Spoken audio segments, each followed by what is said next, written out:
Well, hello. I want to take the time out to personally thank everyone that's viewing this live stream. It's really a pleasure and an honor for you guys to take time on your busy schedules to check out the live stream.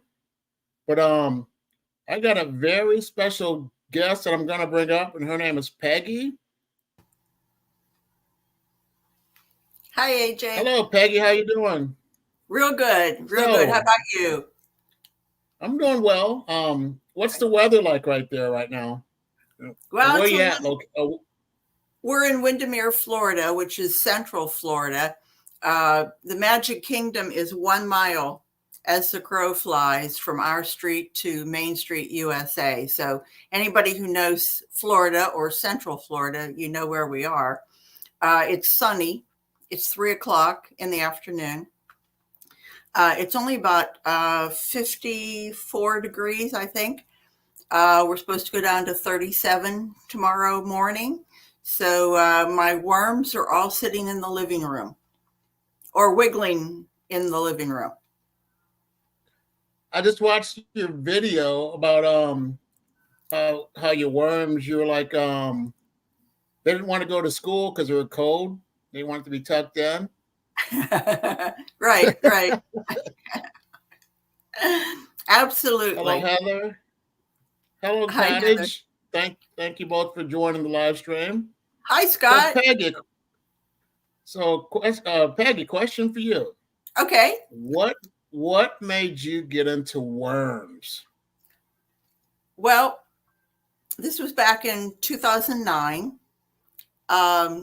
We had dogs for 38 years of our 50-year marriage. At that time, it was 38 years. And the last dog died. And I said, well, are we getting another dog? And Rick said, please, can we go on vacation without having to worry about it? I said, well, I have to have something. So I saw an ad for Worms Way about an hour from here. And we drove over and we saw what they had, which was a can of worms. Was the only thing they had a huge system and sold all the byproducts. And I've always been kind of Mother Earth. We had water rocks at that point, collecting rainwater. And I wanted to get into something else that would reduce the amount of trash that we threw away and would improve my soil. It would help me grow better food and prettier flowers.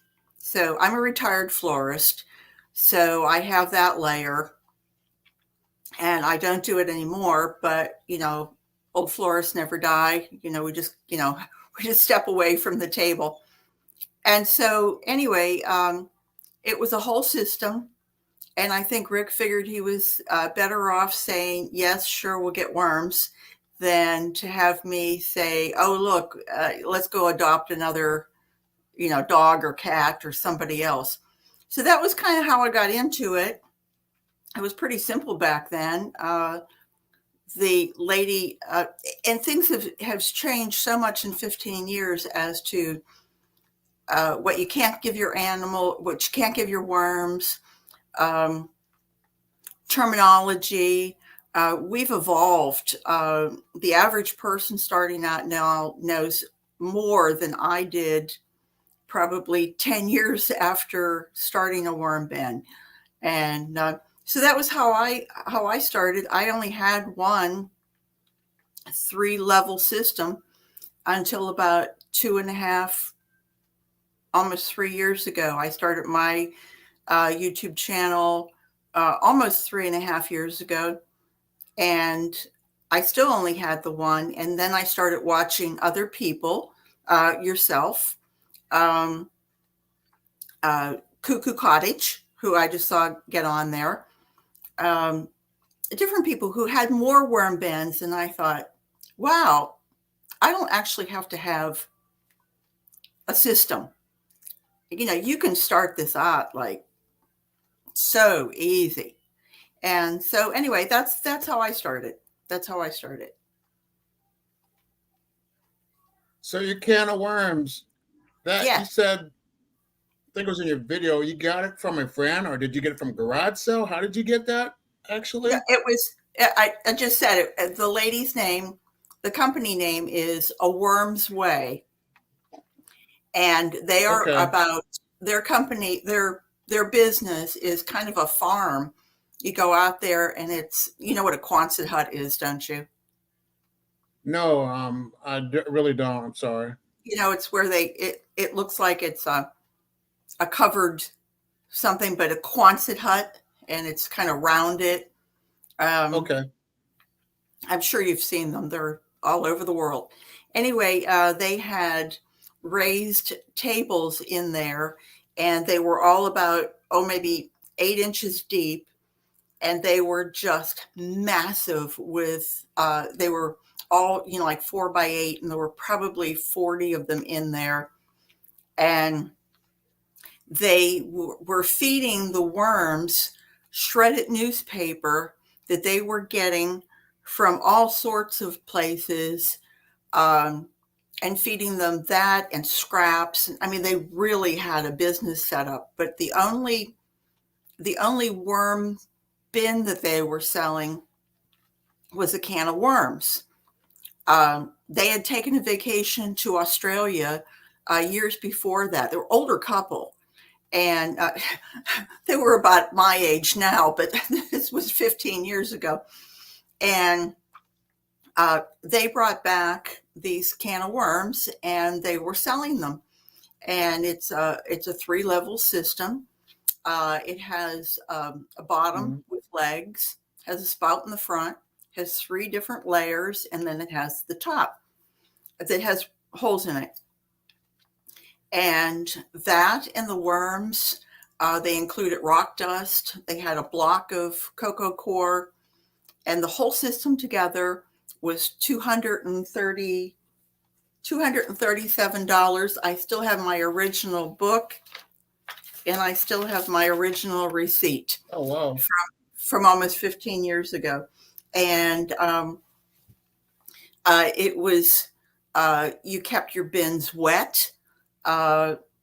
You left the drain open. You Hmm. poured a quart of water on them every week. I mean, things that we don't do now because, you run your bins dryer. But back then, that was the way you did it. And my worms have lived for almost 15 Hmm. years. So apparently it wasn't the wrong way. It was just a different way. So that's the thing Hmm. about So having a worm bin is that there's different ways to there's different roads to roam. where did you get your worms from then? Was there a certain Well, place you got them? it came with a pound of worms. Oh wow. Okay. Yeah, And and the brand she the brought them brand is out. that? I'm sorry. Go ahead.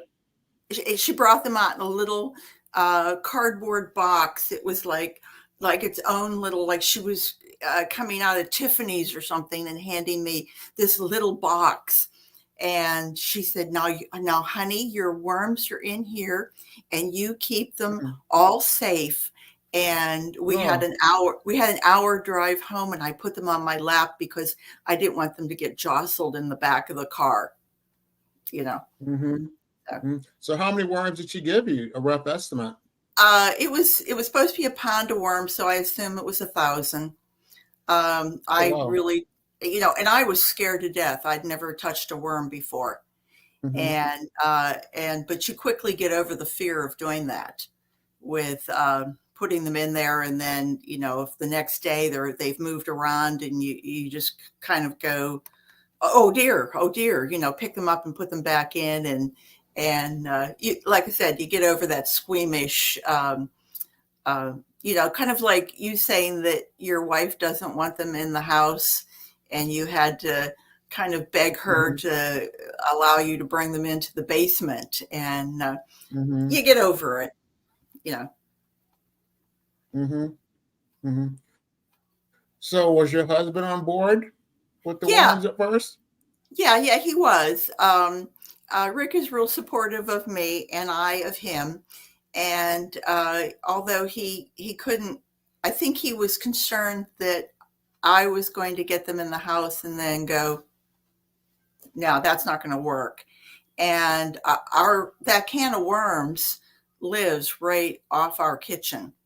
Uh, when they were sold to us, the guy said, "Well, my daughter-in-law doesn't won't allow them in the house, so my son has to keep them in the garage."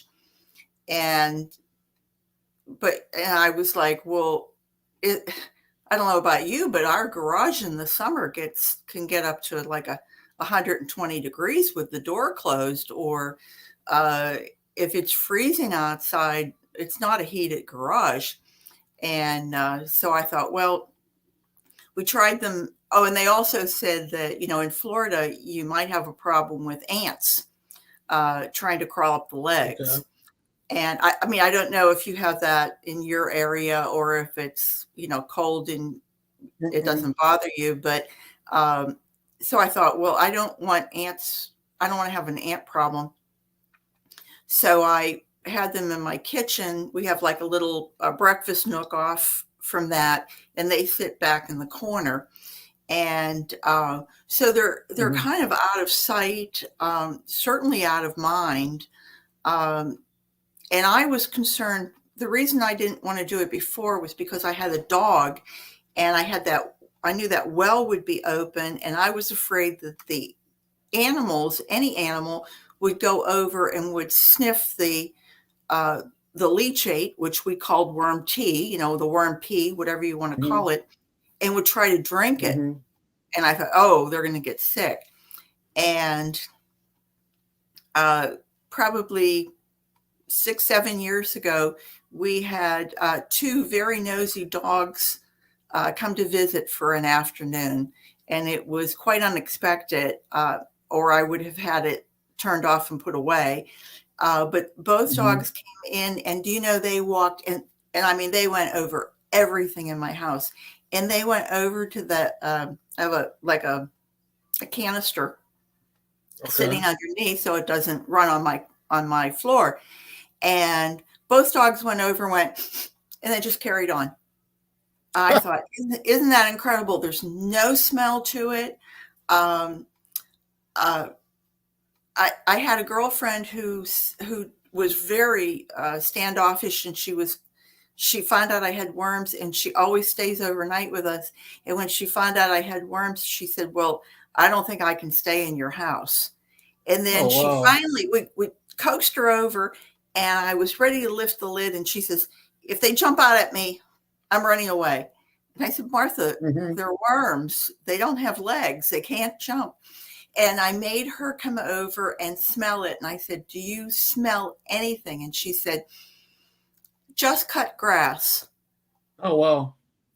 And I thought, that's exactly what it smells like if you're running your bin properly. Mm-hmm. It's a great smell. Mm-hmm. It's earth, you know. Yeah.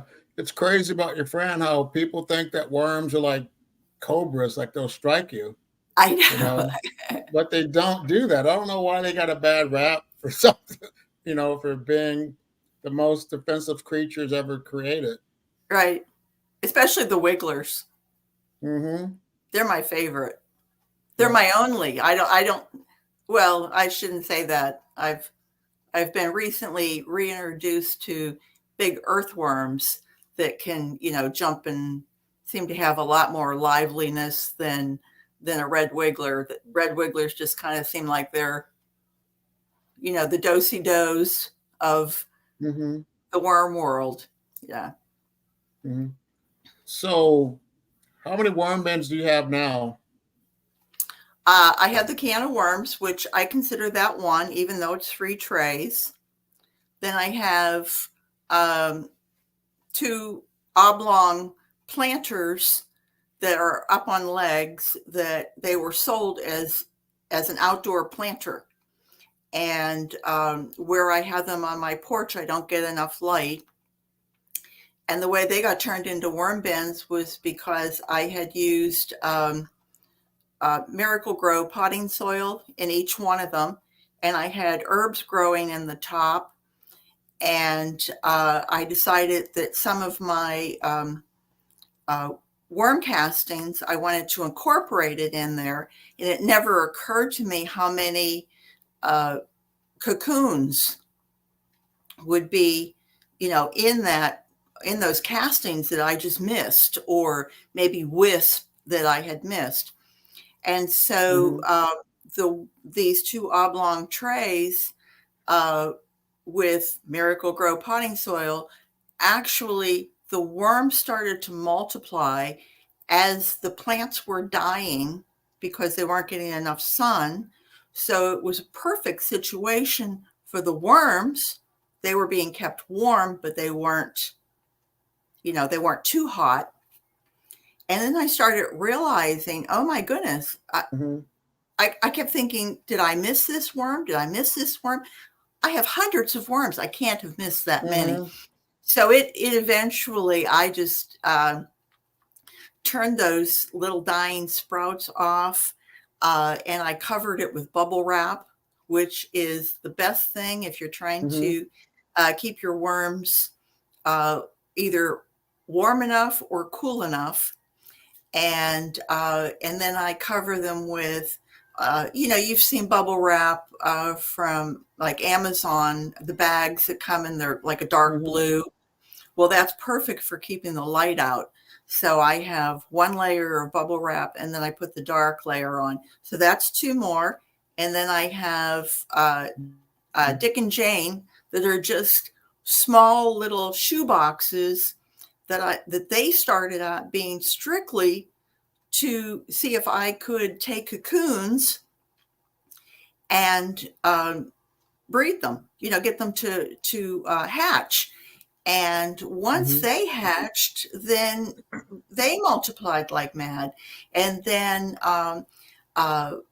Patrick over at Vermicompost, Learn by Doing, he had started a 3-gallon Rubbermaid, and I thought, hey, I have a 3-gallon Rubbermaid out in the garage. I bet I could turn that into a worm bin. So that is affectionately known as Little Wally.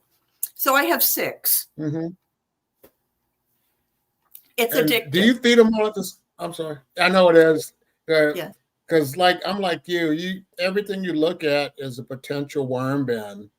I know. Anything that's recyclable, it's like I could use that. Yes. Yesterday I was in. So, yeah. Yesterday I was in a guest room, and I realized that I had one of those under the bed, rollers. It's on rollers, and it's like about that deep, and you would maybe put like your winter clothes in during the summer, or your summer clothes in during the winter. And I looked at that and I thought, oh boy, I could make a worm bin out of that. Yeah, it's normal. I mean, it's weird how we think that way, but that's how we think. How many do you have? So, let's see. So I got 1, 2. I'm down to 5. I had 7. I had I got rid of the junk mail worm bin and the worm bucket. I no longer use the worm bucket because I like to have more. But the worm bucket I'm going to use for like a workshop or something, and that way it's easy to carry. People can look in, and that's what I'm going to strictly use a worm bucket for. And you can use worm castings, and it's easier from it, the spigots in there, you can brew it and put it into your containers and use it on your gardens. But yeah, I'm down to 5, and that's what I'm going to stick with. And especially getting older, those things get heavy after a while. Your body's not as strong as it used to be. And so, I'm trying to change some things up. That like probably is. Go ahead. With a can of worms, that probably each tray, if you have that packed up to the little guides on the side, and Mhm. it's all castings. I'm picking Mhm. that up, and it's probably a good. It feels like about 22, 24 pounds of dead weight, and Mhm. that Yeah. can get pretty heavy when you're trying to pick it up in the kitchen area and you've got worms dangling underneath it and I try to take it outside, and I have a table set up with little stoppers so that when I put it on the table, it's up on like 3 Mhm. corks. And so the worms that are trying to get out Mhm. the bottom, they don't get hurt. And so, yeah, I know what you mean. It can get pretty heavy. Yeah, absolutely. Mhm. So, yeah, as I you get just older. emptied. Go ahead. Go ahead. Yep. I just No, emptied a I'm sorry. We keep walking on each other because of the delay. No, you finished, and I'll speak. Go ahead. I was just going to say when you get older, I'm laughing Mhm. because, I'm Yeah. That's 20 years older than you are. And believe me, I thought at 53, I thought they were heavy. At 73, I definitely think they're heavy. So please go ahead. you and your husband both look good at that young age. Oh, You thanks. know. Thanks. Yeah. We try. But I noticed, like, with my castings, I have, like, what did I say? I have 5 bins. I can't remember what I Hmm. said, but Hmm. every bin, the castings are different. They're on different levels, Oh, yeah. but, like, the castings on the bottom, the top, and I think the third one, they're dry, but one worm bin, it's always damp. It's the Rebel worm bin. I don't know Hmm. why that one always has moisture in it. So I'm in the process of letting those dry out so I can sift them. Because I have a workshop coming up in March, and I'm gonna hopefully it's warm enough I can give worm castings out so people can try them on the garden and stuff. So that's my goal for getting my castings ready. And right now it's way too cold to do anything in Iowa. I'll I bet. had 3 degrees today. So a question for you now. Let's come back to you. Okay. Um, why would you recommend worms to someone that has never raised worms? Well, I I think you have to think of what stage you are in life. Um, if you're a young person and say you have kids and you see how you want to get your kids involved in a healthy hobby, whether it's gardening or whether it's t-ball or whether it's ballet or whatever, but you think, gee, I would really like them to have maybe more of a skill. Uh, Hmm.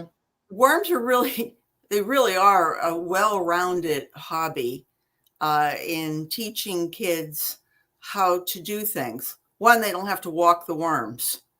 Taking care Hmm. of a dog is a real responsibility, but taking care of worms Hmm. is really, you're teaching them about life and what have you.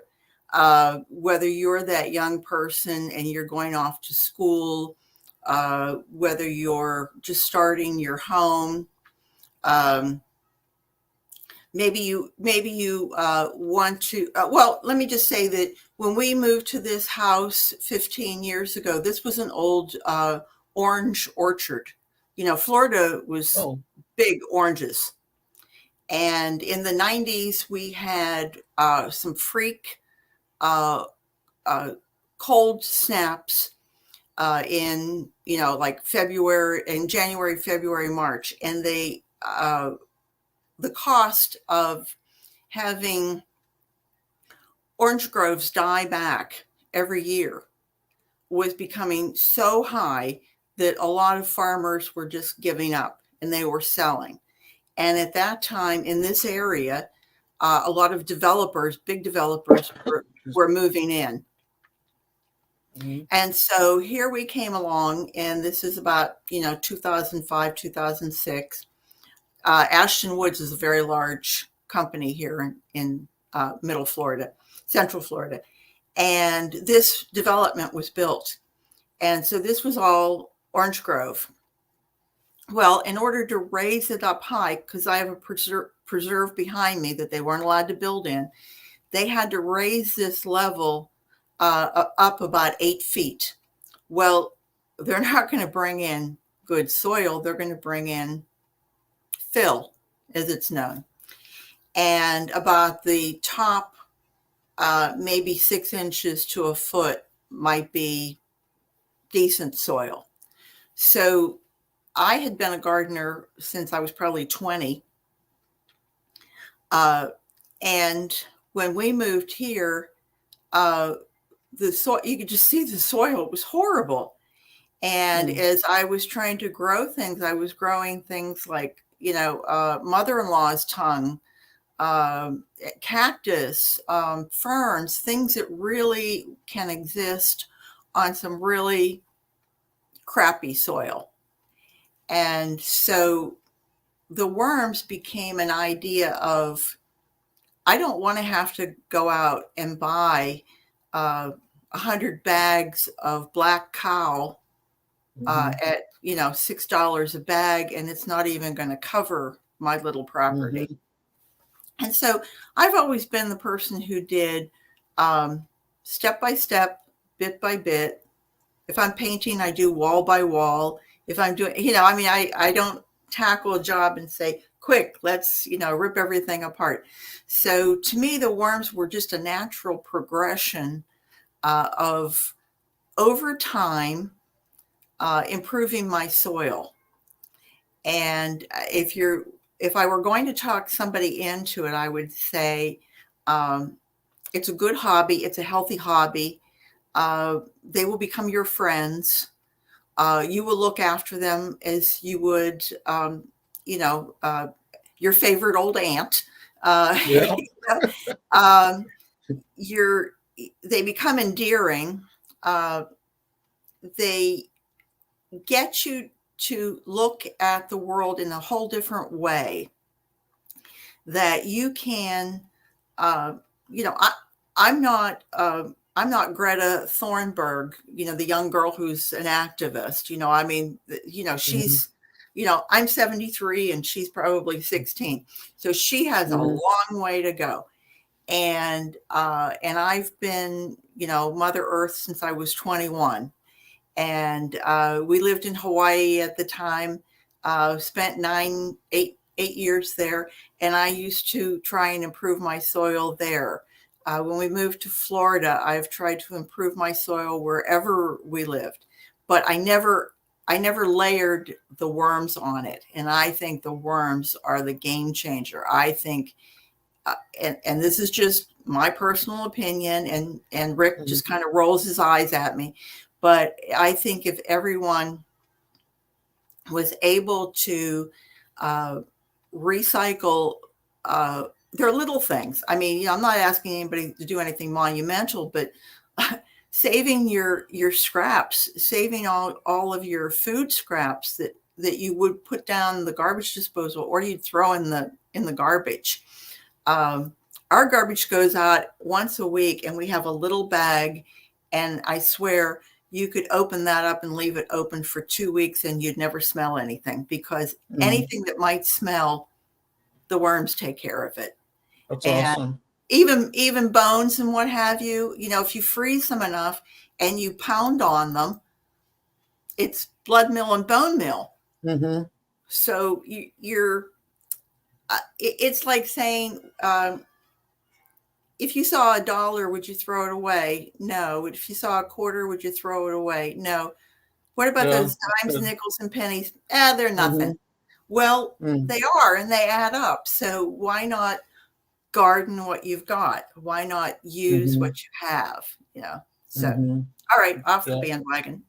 No, that's awesome. No, I like your analogies. I could definitely see everything you're talking about. I pick up pennies. I'm not bashful to pick up a penny. That's an increase in my income. But just think about what you said about the little things. It's like if anyone has a garden, they should be raising worms because, Mhm. like you said, why spend money when you can make your own fertilizer? You know what's going in it, and your plants are going to be completely different from buying the stuff out of the store. Okay, Absolutely. and like just certain things. When I was younger, I never noticed it, but I never thought like bananas got ripe as fast as they do now. Is that Mhm. just me, or has things just gotten riper a lot sooner now? Yeah. Well, you're in Iowa too. Yeah, Rick, it's who cold grew here. up in North Dakota, said as a kid he never remembered seeing a yellow banana. By the time they got to North Dakota, Yep. everything was black. So I said, "Ooh." Okay. Okay. I Yeah. mean, we get them And here, and they're closer to the source. mm-hmm. And another thing that you said about with kids and worms, kids in general. I mean, we're not born with a fear of like snakes or something. It's like our parents or someone that makes us think that way. But if you Yeah, can teach a kid now, and the good book says that, they'll be successful because if they start off now, composting with worms, in the future, they'll make a difference for how the world's going right now. You know, that's true. just my thoughts. Good, good. So Yeah. Have you ever so you watch Jason and Colleen, don't you, over at Clive's Conundrum?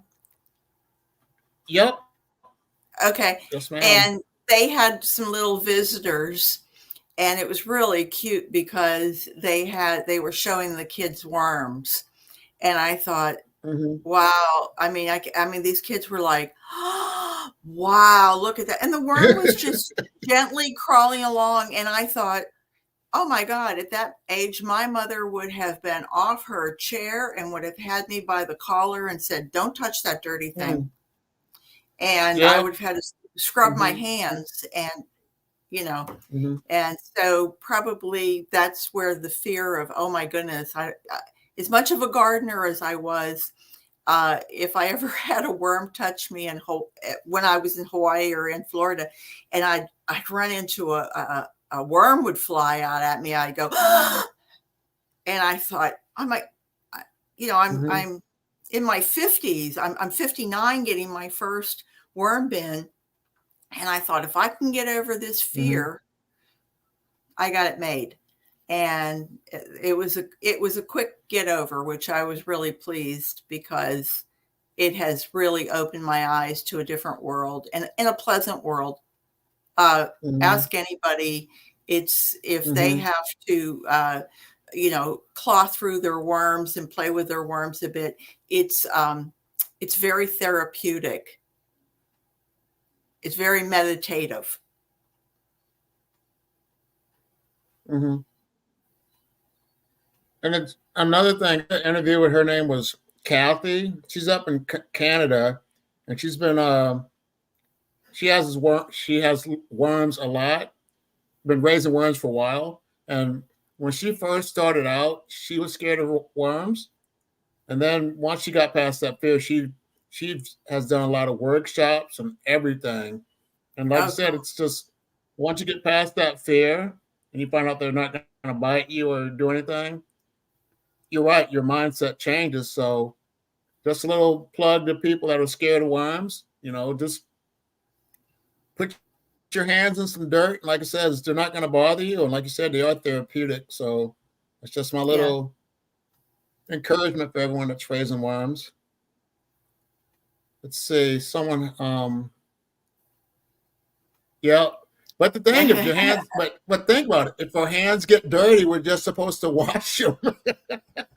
Right. Absolutely. Absolutely. Sometimes I do it with gloves on, and sometimes I don't have the gloves on. But back to why you would also do have worms, and the whole idea of the chemicals.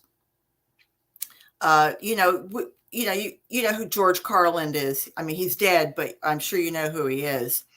And, Yeah, as a comedian he's guy. a Okay. comedian, and he used to always say about Mm. how, uh, growing up in the 50s, You drank from the hose. Um, you swam in the lake. Mm-hmm. And of course his line is always, and we swam in the Hudson, which was supposed to be, a dirty river at that point. But all the things that you did that were, I mean, I know this sounds gross, but I remember my mother bringing home hamburger, a ground steak, and I would take a little piece and eat it raw. I loved it. The taste was incredible. And my mother Mm. didn't even think anything about it. I mean, it was raw meat, but it was fresh and, small town Mm. grocery. And I'm still, and I mean, I survived. It was a habit that, thank goodness, didn't Mm. last me through life. I wouldn't want to eat anything raw now in the Yeah. meat field. But then, and some of the other things that in the 50s you could get away with, that as things began being sprayed on a more regular basis, and uh, the cost of organic went up so much, and you go to the grocery store and you've got strawberries, say at $1.99, and you can buy the organics for $3.99. Well, I can imagine Mm-hmm. anybody going through there and saying, I'll wash them well. And then, you get them home and do you really wash them well? Is it just, and it's almost, I almost sometimes feel like it's fear mongering, but, I do try to wash our, produce, um, at least a couple Mm-hmm. times with a little bit of baking Mm-hmm. soda and a little bit of Dawn, and just, put it in Mm-hmm. a container, and let your strawberries and grapes or whatever you're having. Um, and, you know, you can almost feel like there's an oil on it. You can almost feel like there's just, uh, Mm-hmm. something that isn't coming off. And, Mm-hmm. growing your own, I think, is probably a real plus. I wish I had the energy to grow more of my own. So Yeah. chemicals is probably another reason to have a worm bin, so that you can get over to the non-chemical side. It's not a day and night. You're not going to be able to say, well, this is January. Okay. No, I mean, I'm in Florida. Okay. So we're still growing Mm-hmm. things. If I Yeah. suddenly I was using Milorgamite for my grass, and I was using Osmocote or a 10-10-10 or a 20-20-20 or Miracle Grow or whoever on the chemical side for my plants and my grass and my trees and my shrubs, I'm not going to do that anymore. I'm going to give them worm leachate. I'm going to give them worm tea. I'm Okay. going to give them worm castings. Well, I'm going to have problems, because you just can't turn the spigot off. I have been developing my soil that the microbes and all those scientific words, that most of us don't, yet we just kind of go, yeah, yeah, yeah.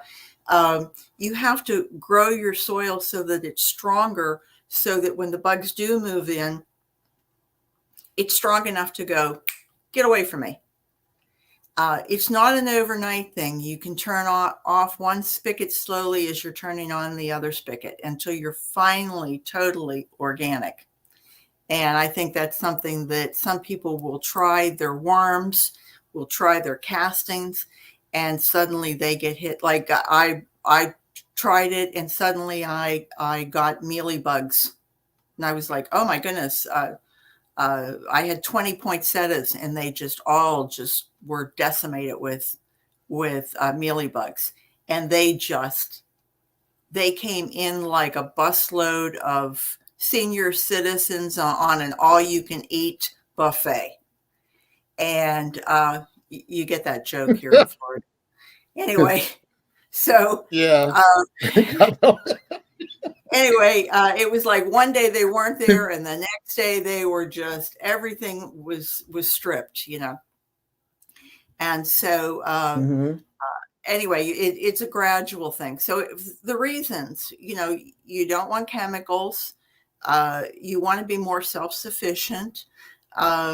You also want to, you want to get the food that you are producing to be more nutrient dense. Nutrient dense is what word do I want? A little key phrase that 20 years ago you wouldn't have heard of, because in the 50s and then in the 60s, people had their backyard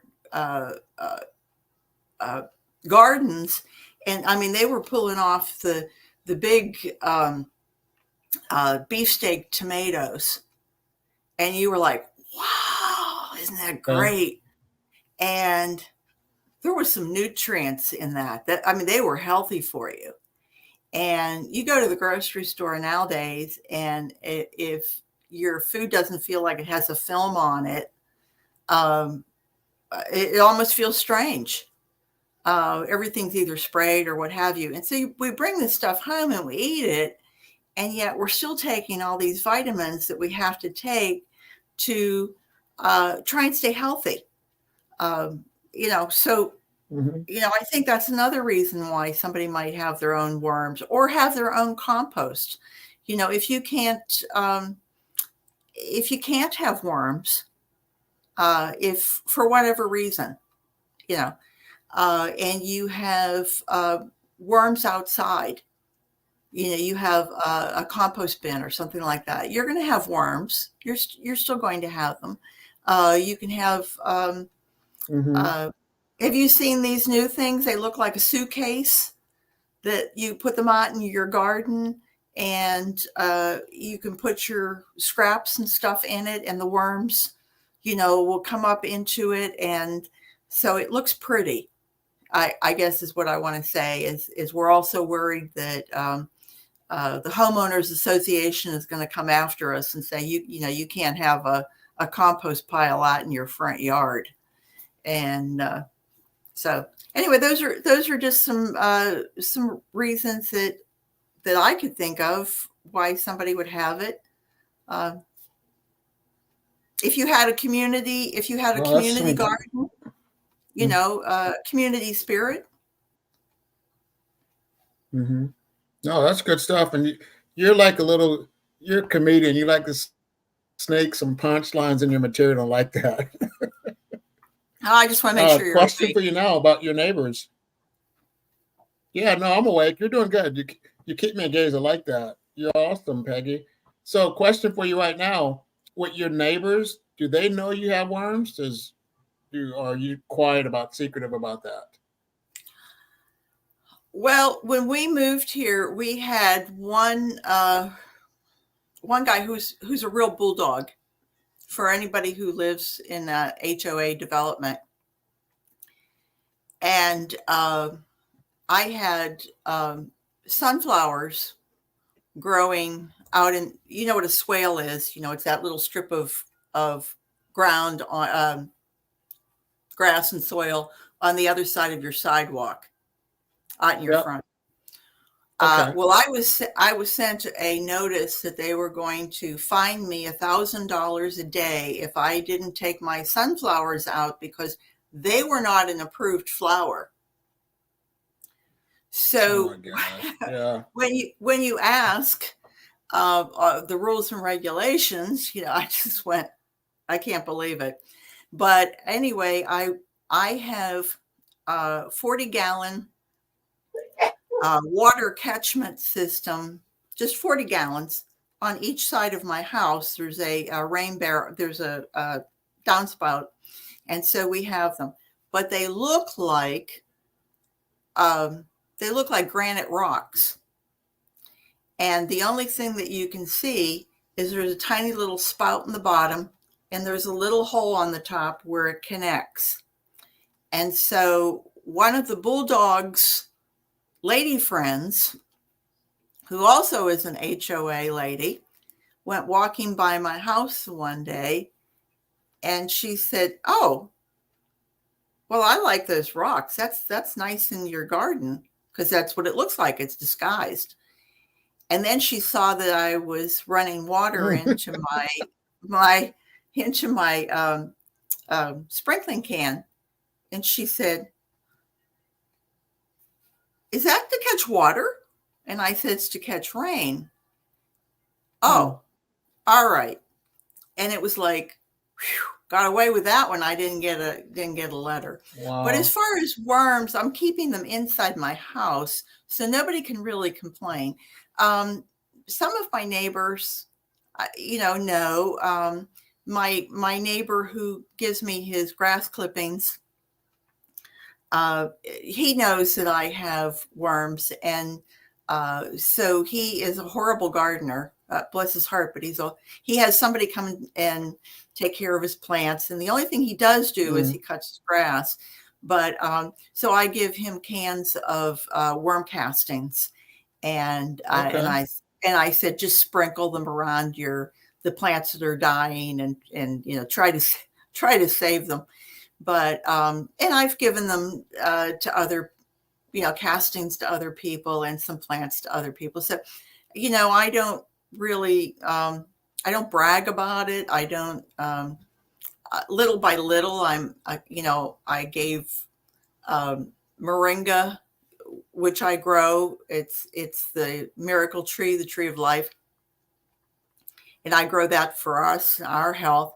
And I gave some to my next door neighbor who the tree was starting to uproot and was hanging in her yard. And she's a little, what is it, OCD? She's a little over the top.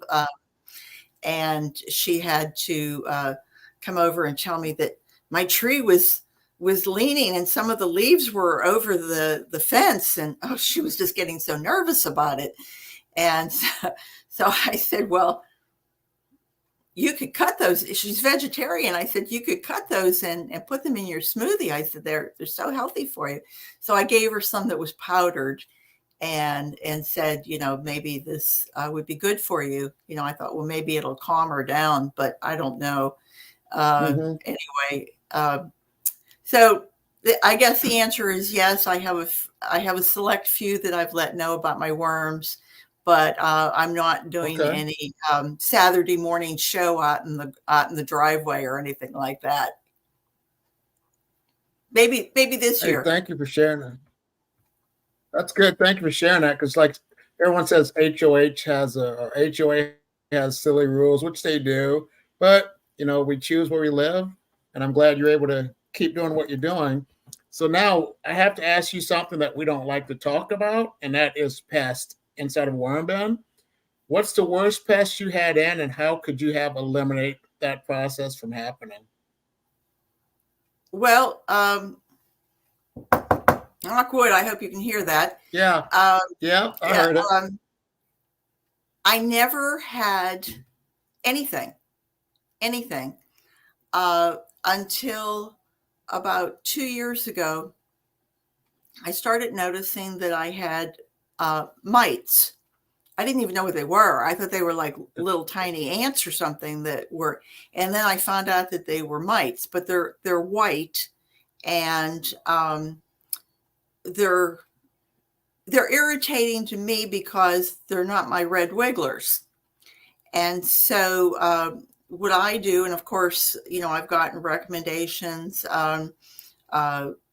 Patrick Vermicompost Learn by Doing, he said, if you take a piece of bread and you can soak it in milk or water or something and put it, like maybe on a piece of cardboard and lay it, and it's just the only place that they are is in my can of worms. And so I'm only able to treat the top at one time without taking everything off and doing it. So that's the way I do it, is that I take the bread and then they all kind of congregate on there. And then I take that whole thing and I flip it into the preserve, but don't tell anybody from the HOA that I flipped something in the preserve or they'll come and get me again. So anyway, that's how I've gotten, I haven't gotten rid of them, but I've gotten them down to a minimum. That, and I take the lid off in the mornings and I just kind of let it dry out. And I've been told that those mites are a soft-shelled creature, and so they die.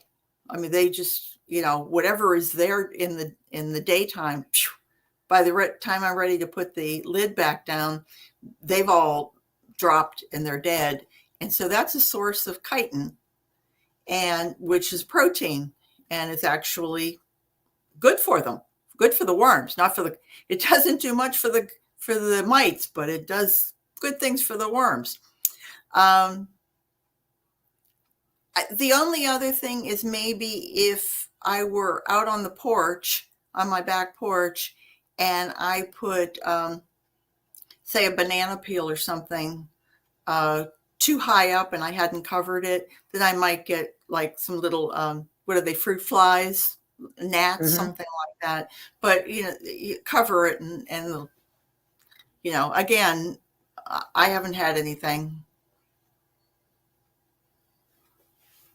I'm lucky. So, Peggy, growing as, have you ever had mushrooms sprouting in your worm bin? The worm bins out on the back porch, Jack and Jill, the two oblong planters, got really wet. And you mentioned about how you have different worm bins that react differently to certain things. And I have Jack and Jill. And Jill, they're both almost up to my screen.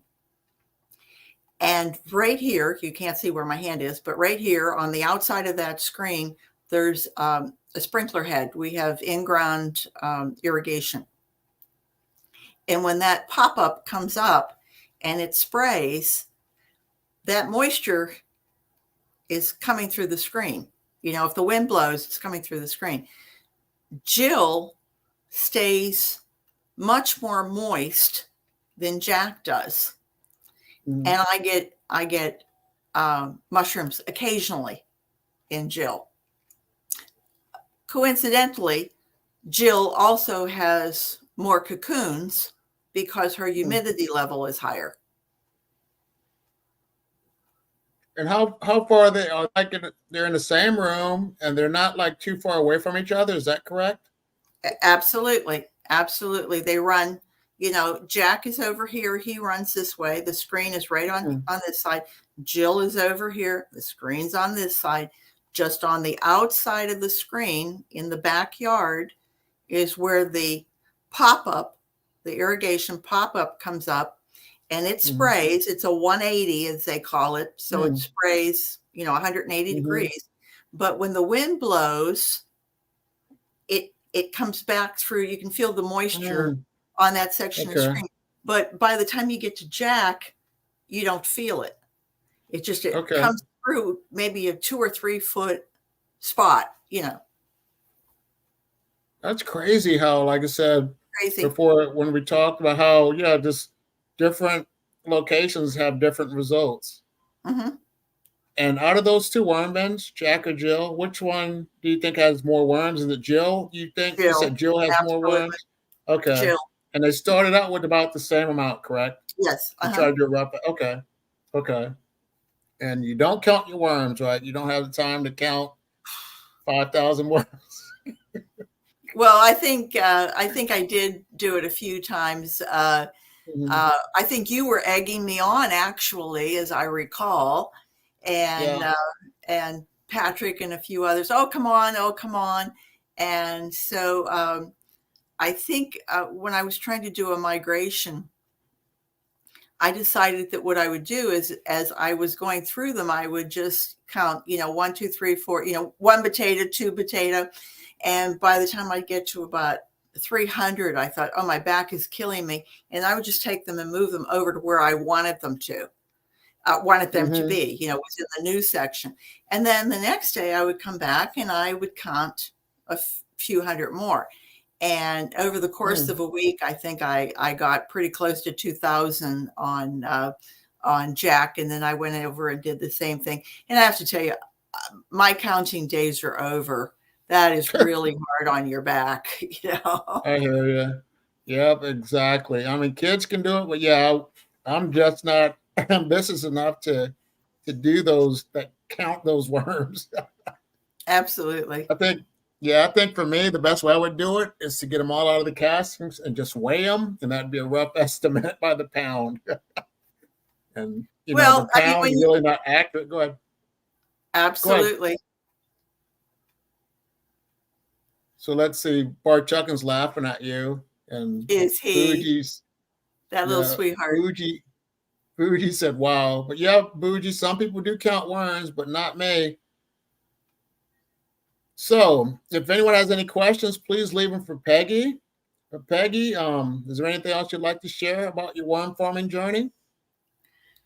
No, just that it's been a good journey. And uh, at this point of my life, I think that I could probably, when you look at yourself and you're in your 50s, you go, geez, am I going to be doing that in 20 years? Well, I could see that in 10 more years, I was still out there playing with my worms and Mm-hmm. hopefully still working out in the garden. And just a little tidbit, if anybody is interested, I bought a geobin composter, and I started the one that's really, it's a taller one. It's probably like 3.5 feet, something like that. And then I just bought the shorter one, and we almost had the bigger one, like 2/3 full. And both Rick over at Bar Chuckin and Sandra at Nana's Worms and Garden, both of them said, well, what you should do, because I bought a smaller one. So we have senior and junior, as we affectionately call them. Mm-hmm. And junior, we just started a few weeks ago. And both of these folks said, if you take a little out of senior and you put it into junior, you're inoculating all of that fresh bedding and things that you've done. And so I said to Rick over at Barchuck, and I said, maybe you want to come down from Delaware and have a Florida vacation and turn it over for me. And he said very smartly, he said, you can do things like that one forkful at a time. That's And I awesome. thought, isn't that true? And so That's awesome.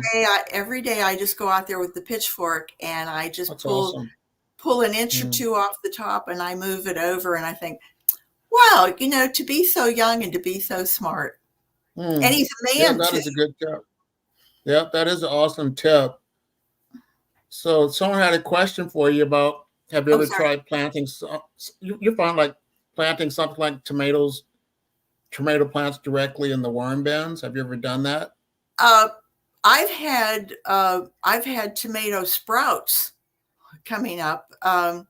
I grow Everglades tomatoes, which are also called a cranberry tomato. They're very, very tiny, and they are prolific growers. You could almost think you'd almost think they're weeds, because they sprout everywhere. And I've had them sprout in the in the whole worm bin, both Jack and Jill. And I'll take them out and I'll plant them throughout the garden. But I have been told that you really shouldn't use any more than 25 to 30% of worm castings, that actually using it straight 100% will deter the growth. I'm not a scientist. I'm not even a biology student, but just from my own things, I usually think that I really don't have enough to plant them straight. I just take them out and give everybody a little top dressing. Or my other thing is that I take the worm castings and I'll take a scoop of it and put it in my watering can that I have my rainwater from my water rocks, and I'll swirl that around, and then I'll just do a drenching of all of my plants, and it spreads the worm castings thinner than I would if I were, trying to dig it in everywhere. And I think it dissolves them so that they really break down into my soil very quickly. I get a really quick pop of growth doing it that way. That's awesome. Just to share your wisdom when it comes to, just the basic plants. And like you said, I was told too not to do it, directly worm castings, like mix it to make it weaker. So that's something that I've tried. So we're gonna have to do an experiment and just do it, because you do see different results. And on that note, talking about your worm tea, do you see results when you used your worm tea? Yes, I do. That was one other thing, when I started 14 and a half years ago, it was July. The lady who sold them to me, she said, you pour a quart of water over the top of your can of worms, open it up, pour a quart of, she said, those worms need to have their little faces washed. Pick a day, like Sunday, and give them a good face washing. And I thought, okay. And so I would, religiously pour my quart of water on top. And of course it would filter all through. And the stuff that came out the bottom was, in her words, worm tea. She and her company, they were selling that. Of course, years later, we find out that it's not worm tea, it's worm leachate. It's when we take the worm castings and we put that in with water and aerate it and maybe add molasses to it so that the bacteria has something to grow on, et cetera, et cetera. That's considered worm tea. So there are two different things. You can call one A and you can call one B. It doesn't matter to me. I used the worm leachate for years and I got good results. I've used the worm tea and I've gotten good results. I've used the worm castings mixed in with my rainwater and I've gotten good results. So, I've never done a scientific where I had three things and did exactly the same thing. I just want the end result. If my plants are happy, I'm happy. That's right. That's awesome. So how often do you grow so much fruit and vegetables that you don't really have to go to the grocery store? Or do you still buy, what percentage do you think you buy from the grocery store compared to growing your own? I couldn't tell you. Last year, I think we had about 3 months. I had about 2 or 3 months of Everglades tomatoes. I had so many I was picking, and I was picking them through. We had 2 freezes, not frost. We had 2 freezes in January and February, and Rick was picking them for me, and I was getting about 1.5 pounds a week. I mean, we were just going crazy. We had too many tomatoes, and then when I grew them during the summer, I had more of a cherry sized tomato. And I had a few months where I didn't didn't have to buy any. Here in Florida, you can grow lettuce all through the winter and spring. You can pretty much get it started in the fall, but during the summer, August and September, it is so terribly hot that things like your greens, it takes its toll on it. They're exhausted. It doesn't matter how much water you're putting on things. It's just that it's too hot. And so I never look at it that way. It's just that I'm thrilled, carrots or basil. Last year I grew some peppers. I like my flowers. I like to grow things. Marigolds are edible. Sweet alyssum is edible. Balsam is edible.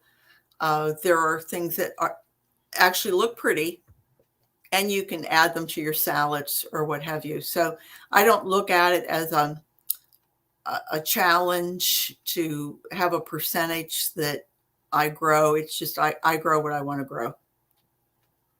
See, I'm retired. I can do what I want to do. Yeah, that's right. You're not the boss of me. Yeah. My niece was a little girl. Hold on.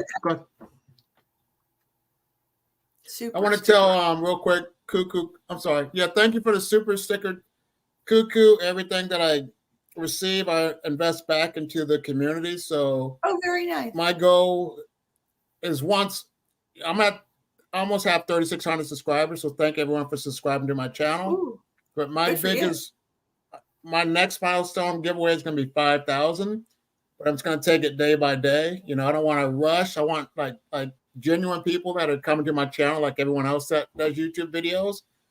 But that's my goal. When I get to 5,000 subscribers, there's going to be another giveaway. So I got something planned for that. So yeah, I always, like I said, always invest the seed back into your soil. So that way you can, give back to the community. And that's definitely my goal. Good man.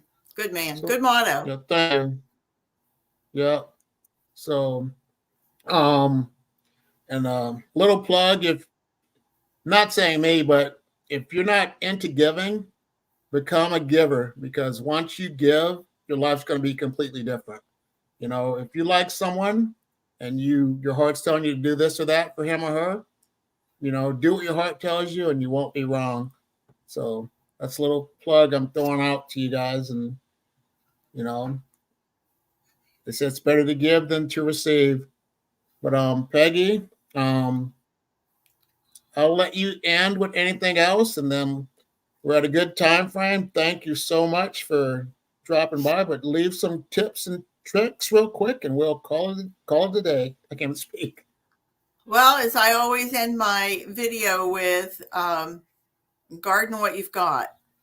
And, the old timers used to say, waste not, want not.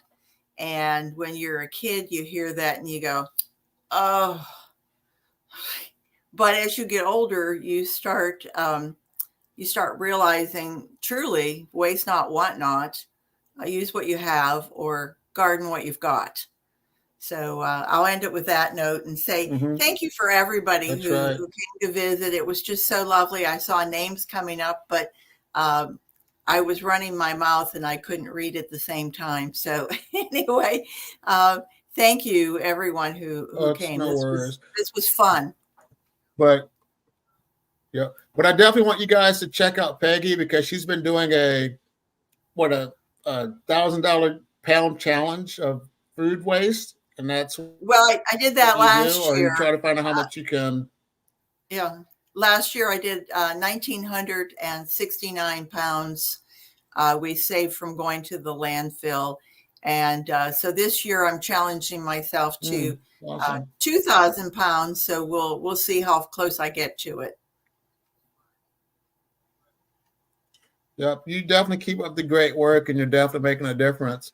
But thank you. On that note, I'm going to say the same thing. Thank you all for watching. Thank you, Peggy, for your time, and tell your husband as well. Thank him for allowing you to, take time out to connect with this community.